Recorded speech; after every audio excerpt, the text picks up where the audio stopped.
ఏమండోయ్ మిమ్మల్ని మరీ లేదండి. ఎప్పుడైనా ఎవరైనా మనతో మాట్లాడకపోతుంటేనో, లేకపోతే సైలెంట్‌గా కొంత గ్యాప్ ఇస్తే, ఆ గ్యాప్‌లో మనకు నచ్చింది మాత్రమే పూడ్చుకోవడం కాదండి. అవతల వాళ్ళకి ఏం బాధ కలిగిందో, అసలు వాళ్ళేం బాధపడుతున్నారో కూడా ఆలోచిద్దాం. ఏమంటారు? కాదా? మనం అవతల వ్యక్తిని ఏం బాధ పెట్టకుండానే అవతలోళ్ళు బాధపడిపోరు కదా! ఒకవేళ నిజంగా మీకు సామరస్యత కావాలి, లేకపోతే ఆ సిట్యుయేషన్ సాల్వ్ అవ్వాలనుకుంటే, వీలైతే ఒక అడుగు వేసి మాట్లాడండి. లేదు, అయినా కూడా కలవట్లేదు, మాట్లాడట్లేదు అనుకుంటే, దయచేసి వాళ్ళనలా హ్యాపీగా ఉండనివ్వండి. మీరు కూడా వాళ్ళు మీతో లేరు, లేతే మీతో ఉండట్లేదని ఆలోచన మానేసేయండి. ఏమంటారు?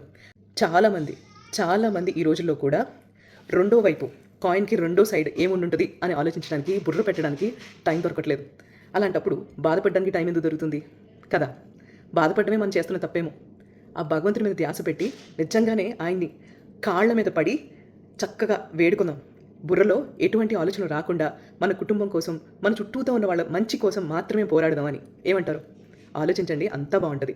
అండ్ మీరు ఎవరైనా మీతో కలవకపోయినా, కలవట్లేదనుకున్నా దయచేసి వాళ్ళకి కొంత టైం ఇవ్వండి.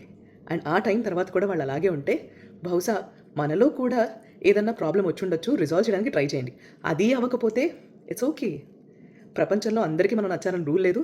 అండ్ మనం మాట్లాడకపోవడం వల్ల వాళ్ళకి నచ్చినట్టు సోషల్ మీడియాలో ఏదో మాట్లాడుతుంటే చూసి నవ్వుకోండి. మా గురువు చెప్తూ ఉంటారు, అన్నపూర్ణమ్మ, ఎప్పుడైనా సరే చెయ్య మనది ఇలా ఉండాలి అని. ఇది గొప్పతోనో గర్వంతోనో వచ్చే చెయ్యి కాదండి. అంటే ఎవరితో అయినా మనం ఏదైనా చేయాలనుకోండి, ఇలా ఉన్నాయనుకోండి మన చేతులు, ఎక్స్పెక్టేషన్ ఉండదు కదా! ఇలా ఉన్నప్పుడే మన చేతుల్లో నుంచి బోల్డ్ అంత ఎక్స్పెక్టేషన్ వస్తుంది.